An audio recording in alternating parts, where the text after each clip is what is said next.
रहीम अस्सलाम वालेकुम नाज़रीन, आप यूट्यूब चैनल देख रहे हैं। मैं इमरान खान हूँ। इस वीलॉग के शुरू के हिस्से में थोड़ा सा खबरें मेरे पास हैं, लेकिन पहले मैं कुछ तर्जिया आपके सामने रखना चाहता हूँ और ये हालात हाज़रा पे है और इस बात को पाकिस्तान में सबको समझना पड़ेगा। जब तक नहीं समझेंगे पाकिस्तान का निज़ाम, पाकिस्तान का सिस्टम आगे नहीं बढ़ेगा। इमरान खान ने एक्चुअली जो बुनियादी चीज़ की है वो ये की है कि जितने भी पाकिस्तान के रवायती सियासतदान हैं, ख़ास तौर पर शरीफ ख़ानदान या जरदारी ख़ानदान या नवाज शरीफ या आसिफ अली जरदारी, उनको शर्म दिलाई है कि देखो जेल ऐसे भी काटी जाती है। आज नवाज शरीफ और जरदारी साहब जब अपने आप को देखते हैं तो उन्हें शर्म तो ज़रूर आती होगी कि वो एक दिन भी ऐसी जेल नहीं काट सकते जैसी जेल में इमरान खान साहब को रखा गया है।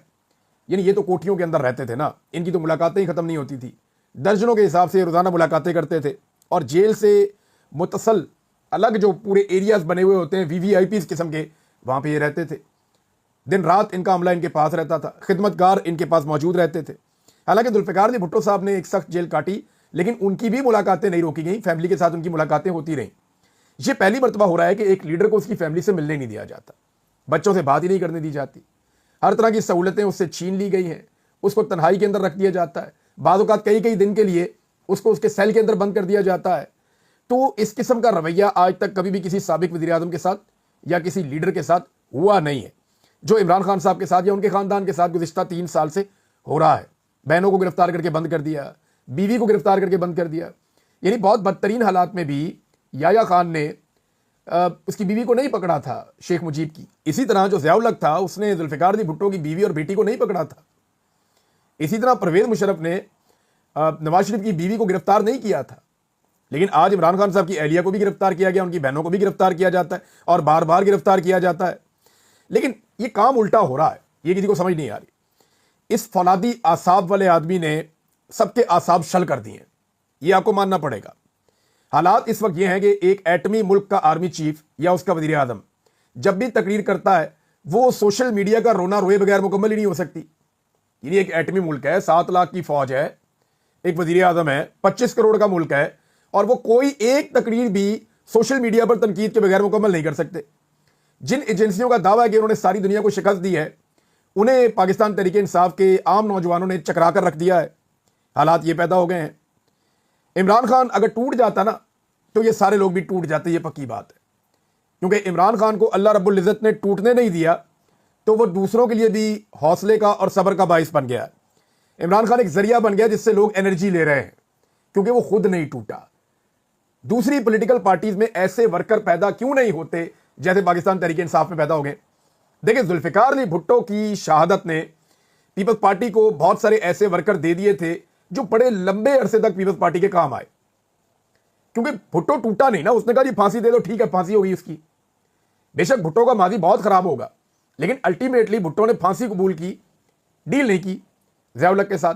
तो जब भुट्टो को फांसी हो गई तो उसके बाद पीपल्स पार्टी को, क्योंकि वो डट गया था, बहुत सारे लीडर्स मिल गए, उनकी बुनियाद पर उन्होंने काफी लंबा चलाया। लेकिन जरदारियों ने आगे तबाह कर दिए वो लीडर्स, वो सारी पौधी उड़ा दी, वो सारी सियासत ही खत्म कर दी जो नजरियाती थी। अब इमरान खान डट गया है, ये काम जरदारी से भी नहीं हुआ और ये काम नवाज शरीफ से भी नहीं हुआ, लिहाजा इनके पास वर्कर पैदा ही नहीं हो पा रहे, इनके पास वर्कर्स बन ही नहीं पा रहे। और पाकिस्तान तहरीक इंसाफ के वर्कर्स इतने मजबूत हैं और उनकी मजबूती की वाहिद वजह इमरान खान साहब का है कि वो एक आनी आसाब का मालिक है, फौलादी आसाब वाला है, और वो डट कर खड़ा हो गया है। ये सिलसिला, मैं आपको एक बात बताऊं, बढ़ता जाएगा। लोग मुतनफर होते जाएंगे और मौके की तलाश में रहेंगे। जैसे इन लोगों को 8 फरवरी 2024 को एक मौका मिला था और इन्होंने एस्टेब्लिशमेंट को चारों शाने चित कर दिया था। देखिए, खेल भी वही पुराना है, खिलाड़ी और तमाशाई भी वही हैं, मैदान भी वही है, लेकिन इस मर्तबा मैदान में एक असली खिलाड़ी उतरा है, एक शेर का बच्चा, जिसने मैदान में खेल का पांसा ही पलट दिया है। बेईमानी और फ्रॉड से जीतने वालों का इमरान खान ने नकाब नोच दिया है। वो जीत नहीं रहा, वो जीत चुका है, बस उसकी जीत का ऐलान होना बाकी है। पूरा मैदान जानता है, एक एक तमाशाई जानता है, अंपायर भी जानते हैं, मुखालिफ टीम भी जानती है और 25 करोड़ पाकिस्तानी भी जानते हैं कि ये जीत चुका है। उसकी जीत जो है वो दीवार के ऊपर लिखी हुई है, जैसे तुम सारे मिलकर भी अब नहीं मिटा सकते। अब सारे के सारे लोग जो हैं वो दिल थाम कर उसकी जीत के ऐलान का इंतजार कर रहे हैं। और एक बात मैं आपको बता दूं कि जब तक आप उसकी जीत का ऐलान नहीं करेंगे या जब तक उसकी जीत का ऐलान हो नहीं जाएगा, आप इस खेल को या इस निज़ाम को आगे नहीं बढ़ा सकते। चाहे आप इकोनॉमी को ऊपर ले जाएं, नीचे ले जाएं, तबाह कर दें, ठीक कर दें, दहशतगर्दी ज्यादा हो जाए, कम हो जाए, मुल्क का कुछ भी हो जाए, ये निजाम नहीं चलने वाला जब तक कि इमरान खान साहब की जीत की अनाउंसमेंट नहीं हो जाती। चाहे उनकी पिछली जीत की अनाउंसमेंट हो या उन्हें दोबारा मौका दिया जाए कि वो एक फेयर गेम खेल के जीत ले। अगर नहीं समझ आ रही मेरी बात की तो फिर जो मर्जी करके देख लें। ब्रिगेडियर रिटायर जावेद अकरम साहब हैं, इन्हें मिलिट्री कोर्ट में ले जाया गया, वहां इनको सजा दी गई और उन्होंने कोट लखपत जेल से एक खत लिखा है। इस खत से आपको अंदाजा हो जाएगा कि इस वक्त पाकिस्तान तहरीके इंसाफ नजरियाती तौर पे कहां खड़ी है। इनकी दमाद है फायदा मुराद साहिबा, उन्होंने इसको जो है वो ट्वीट किया है कि मेरे ससुर ब्रिगेडियर रिटायर जावेद अकरम का कोट लखपत जेल से खत आया है, जहां वो एक गैर आईनी और गैर कानूनी फौजी अदालत के फैसले के बाद 6 साल की सख्त कैद काट रहे हैं। उम्र के इस हिस्से में भी वो जबर और जुल्म के खिलाफ सीसा पिलाई दीवार बने हैं या सीना सपन है। अच्छा जी, अब उन्होंने बताया जी कि उन्होंने क्या कहा, जरा मैं ये आपको पढ़ के सुना देता हूं। शुरू में उन्होंने एक शेर पढ़ा और बड़ा जज्बाती किस्म का शेर है जो उन्होंने पढ़ा, और उसके बाद उन्होंने कहा कि Javed Akram, high security barrack, Kot Lakhpat jail, Lahore.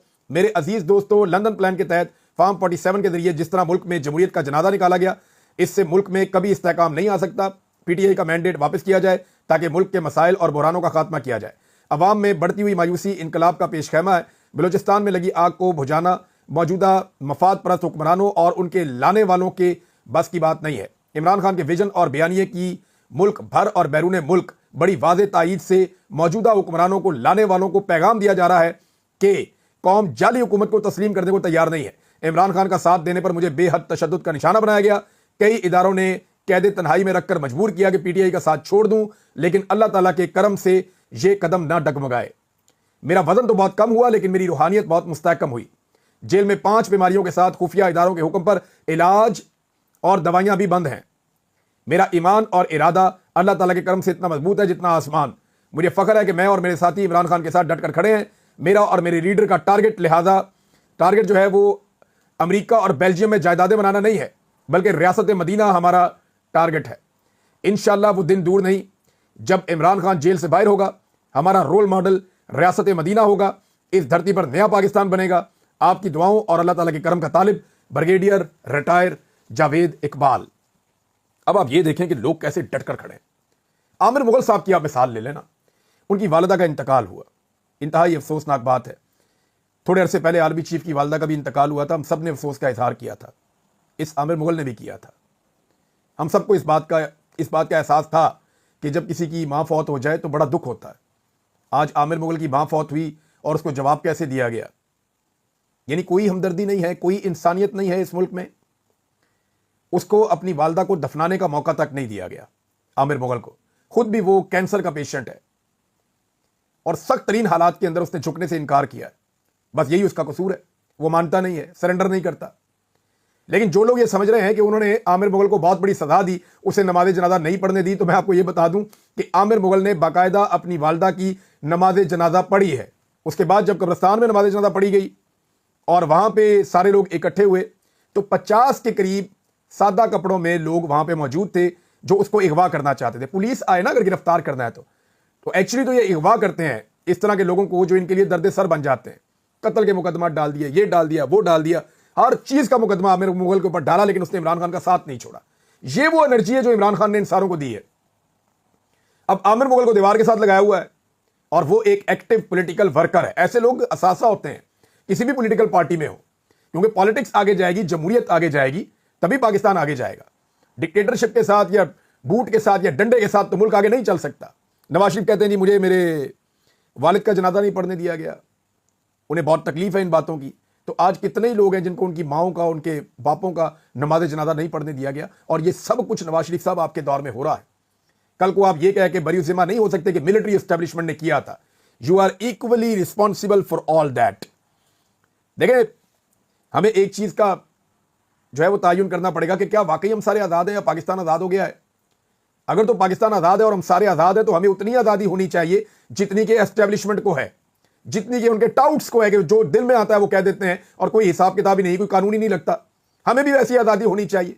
और अगर हमारे लिए इक्वल राइट्स और इक्वल आजादी नहीं है पाकिस्तान में, अगर मारिम बलोच को, मंजूर पश्तीन को आजादी नहीं है, अगर इमरान खान को और आलिया हमजा को आजादी नहीं है, अगर यास्मीन राशिद और इजाज चौधरी के लिए आजादी नहीं है, बेशुमार और लोग हैं इस मुल्क के अंदर, अगर उनके सबके लिए आजादी नहीं है, अगर अली वजीर के लिए भी इस मुल्क में आजादी नहीं है, अगर इस मुल्क में अरशद शरीफ के लिए भी आजादी नहीं थी, हमारे लिए अगर इस मुल्क में आज़ादी नहीं है तो फिर हम आज़ादी के लिए जिद्दोजहद करेंगे, हम आज़ादी के लिए कोशिश करेंगे, क्योंकि हमारे रब ने हमें आज़ाद पैदा किया और हम आखिरी वक्त तक आज़ादी के लिए कोशिश करेंगे। नाज़रीन, आलिया हमजा साहबा को गिरफ्तार कर लिया गया है। ये इस मुल्क में इस वक्त के हालात हैं। और जब उन्हें गिरफ्तार किया गया आलिया हमजा साहिबा को, तो उस वक्त वहाँ पे बहुत बड़ी तादाद में कारकुन मौजूद थे। आलिया हमजा साहिबा का वो दिफा कर रहे थे, लेकिन आलिया हमजा साहिबा ने कारकुनों को कहा कि आप पुरअमन रहें, और पुलिस से कहा कि मैं 10 मिनट सिर्फ कारकुनों से बात कर लूँ पुरअमन तरीके से, फिर मैं यहाँ से चली जाऊँगी, आप मुझे गिरफ्तार कर सकते हैं। रावलपिंडी में तहरीक इंसाफ का कन्वेंशन हुआ, पुलिस ने आलिया हमजा को गिरफ्तार कर दिया। कन्वेंशन में शरीक 6 नौजवान भी गिरफ्तार हुए हैं। हम यहाँ पुरअमन तौर पर जमा हुए हैं और मैंने 10 मिनट बात करनी है। गिरफ्तारी से पहले आलिया हमजा ने पुलिस अफसरान से यह मुकालमा किया था। कारकुन मजामत कर रहे थे, आलिया हमजा ने मना किया कि हम पुरअमन लोग हैं, और वहां पे गिरफ्तारी दी। कारकुनों की तादाद पुलिस से ज्यादा थी, फिर भी गिरफ्तारी दी। औरतों से डरते हो, कितने बुज़दिल लोग हैं कि एक औरत खड़ी होकर अगर तकरीर कर रही है तो उससे इतना डरते हैं कि इसको गिरफ्तार कर लो, वरना ये पता नहीं हमारे साम्राज्य को हिला देगी। आप अंदाजा करें ये हुकूमत और इस हुकूमत को लाने वाले लोग कितने कमजोर हैं कि एक औरत की तकरीर से या उसके एक छोटे मोटे कन्वेंशन से ये डर जाते हैं, उसकी पॉलिटिकल एक्टिविटीज से डर जाते हैं। ये इतने बुज़दिल है कि एक पॉलिटिकल पार्टी का झंडा देख के इनकी टांगें कांपना शुरू हो जाती हैं। ये कहते हैं हमें इनका झंडा नजर ना आए, पीटीआई का। ये इतने कमजोर है कि इमरान खान साहब का नाम सुन के या उसकी तस्वीर देखकर इनके ऊपर कपकपी तारी हो जाती है। ये चलने ही नहीं देते टीवी के ऊपर, और जो नाम लेता है उसका प्रोग्राम बंद कर देते हैं। बेशुमार लोगों के किए प्रोग्राम बंद कर दिए इन्होंने, लोग काम ही नहीं कर पा रहे टीवी चैनल्स के ऊपर। तो आलिया हमजा साहिबा को गिरफ्तार कर लिया गया है, लेकिन 10 दफा भी गिरफ्तार करेंगे, आलिया हमजा साहिबा ने कोई गैर कानूनी काम नहीं किया। वो दोबारा निकलेगी, उसी तरह खड़ी हो जाएगी। क्योंकि मैं आलिया हमजा साहिबा से बात कर रहा था एक दिन, तो उन्होंने कहा अब इक़्तिदार तो बहुत दूर चला गया, अब तो इक़्तिदार की ख्वाहिश ही नहीं है, अब ख्वाहिश है कि हमें अपना मुल्क ठीक करना है। तो जब एक पॉलिटिकल कारकुन यहां तक पहुंच जाता है ना, तो ये पॉलिटिक्स की मेराज होती है। जब पॉलिटिकल कारकुन ये कह रहा होता है कि मुझे इक़्तिदार नहीं चाहिए, मैं ये मुल्क ठीक करना चाहता हूं या करना चाहती हूं, तो ये लड़ाई आपसे लड़ी नहीं जानी। अल्टीमेटली बेड़ा ही गर्क होना है आपका, जो मर्जी आप कर लें। आप बिलावल की हरकतें चेक करें जनाब। बिलावल अब पीपल्स पार्टी का तो सिंध में जनादी निकल गया ना। ये आप देखें, मुझे एक वीडियो मिली, जबरदस्त है। अहमद हसन बोबक साहब ने इसको जो है वो पोस्ट किया, दीगर कुछ लोगों ने भी किया। बिलावल साहब तकरीर कर रहे हैं और वहां पे नगमे शगमे चल रहे हैं और पीपल्स पार्टी का जलसा खाली है। ये हालात हैं। हैदराबाद में बिलावल ने तकरीर की है और उधर जनाब पंडाल तकरीबन खाली है और चक्कर ही कोई नहीं। बिलावल ने बड़ी जज्बाती तकरीर की, जी लोग मेरे साथ हैं, लोग ये हैं, लोग वो हैं, धांधली से जीते हैं अभी ये इलेक्शन। सारी कंपेन देखी है वो पाकिस्तान तहरीक इंसाफ की, वो तगड़ी थी। पीपल्स पार्टी को लोग मुंह नहीं लगा रहे थे। 1.5 लाख वोट इन्होंने कैसे ले लिया वहां पे, सवाल ही पैदा नहीं होता इनको वहां पे 1.5 लाख वोट मिल जाए। ये धांधली है। और अब बहुत सारे लोगों को कह रहे हैं कि जनाब आप इसके हक में ट्वीट करें, आप इसके हक में बयान दें, लेकिन धांधली के साथ आखिर कब तक? कभी तो इस मुल्क में साफ और शफाफ इलेक्शन होगा और ये कौम उल्टा कर रख देगी, सारा का सारा तख्ता उलट देगी जरदारी खानदान का। ये नजर आ रहा है, दीवार पे लिखा हुआ है। अब नाजरीन मामला यह है कि बिलावल ने फिर से धमकी दी कि कैनाल्स के मामले पर शहबाज हुकूमत का साथ छोड़ने की धमकी दी है। हालांकि खुद हुकूमत का हिस्सा है, खुद हुकूमत बनाने वाला, हुकूमत का बेनिफिशरी है। उन्होंने कहा जी कि पानी की तकसीम का मसला वफाक को खतरे में डाल सकता है। वफाक कैनाल्स में जो सूबे को वापस ले, जो मनसूबा उसको वापस ले कैनाल्स का, वरना पीपल्स पार्टी हुकूमत के साथ नहीं चलेगी। पीपल्स पार्टी हुकूमत से निकलेगी तो हुकूमत गिर जाएगी। और इसीलिए एस्टेब्लिशमेंट जो है वो नहीं दे रही पाकिस्तान तहरीक इंसाफ की मखसूस नशिस्तें तहरीक इंसाफ को वापस, कि अगर पीपल्स पार्टी ने किसी वक्त हुकूमत को छोड़ा तो फिर वो मखसूस नशिस्तें नून लीग को दे के, फजलुर रहमान को साथ मिला के, कुछ थोड़ा इधर उधर से बंदोबस्त करके, कोई एक आधा छोटा मोटा फॉरवर्ड ब्लॉक बना के पीटीआई में, तो वो हुकूमत को बचाने की कोशिश करेंगे। एस्टेब्लिशमेंट के बाद ये फार्मूला भी है, तो इसलिए वो पीपल्स पार्टी से ज़्यादा ब्लैकमेल नहीं होते। लेकिन बिलावल की मुझे समझ नहीं आ रही कि भाई आपके वालिद ने हुक्म दिया कि नहरें बनाओ, जुलाई के मिनट्स मौजूद हैं उनकी मीटिंग के। मेरे ख्याल में बिलावल साहब को यहां से गुत्ती से पकड़ना चाहिए और पकड़ के उनके सामने रखना चाहिए, बिल्कुल आंखों के करीब, वो मिनट्स जो इनके वालिद ने मीटिंग की थी, और बार बार पढ़ाने चाहिए और इतनी दफा पढ़ाने चाहिए कि इसको जब तक जुबानी याद ना आ जाए इसकी गुत्ती नहीं छोड़नी चाहिए। जब इसको जुबानी याद हो जाए तो फिर इससे सुनने चाहिए 10 दफा, और फिर इससे पूछना चाहिए कि भाई बताओ कोई दिमाग काम कर रहा है? ये आपके वालिद ने हुक्म दिया कि 6 नहरें बनाओ जाके, और जल्दी जल्दी बनाओ जाके, और उसके जो पुश्ते हैं ना वो पक्के करके बनाना ताकि पानी इधर उधर लीक ना हो जाए।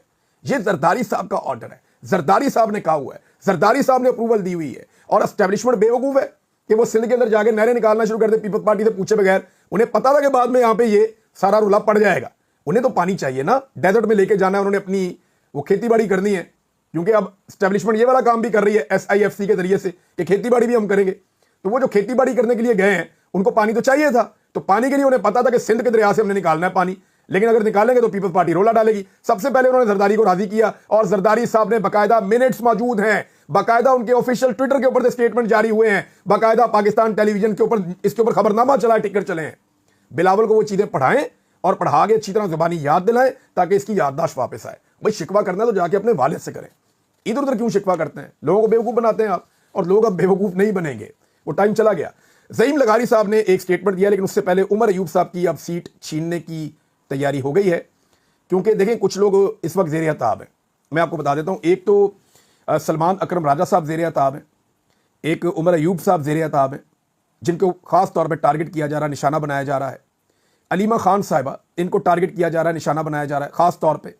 और शहबाज गिल साहब, इनको भी टारगेट किया जा रहा है। इस वक्त तोपों का रुख इन लोगों की तरफ है, और उसकी वजह यह है कि फिलहाल इनमें से कोई भी कंप्रोमाइज नहीं कर रहा। कल का तो मैं नहीं जानता, लेकिन फिलहाल इनमें से कोई भी कंप्रोमाइज नहीं कर रहा। सलमान अकरम राजा साहब एंटी एस्टेब्लिशमेंट है शुरू से, और इसीलिए उनको कौमी असम्बली में भी नहीं आने दिया गया। उनके मुकाबले में एक अजीबोगरीब शख्स को जितवा दिया गया, जिसका बनता ही नहीं था जीतना, उसे वोट ही नहीं पड़े और वो जीत के वहां पहुंच भी गया, और अब मामला भी लटकाया हुआ है।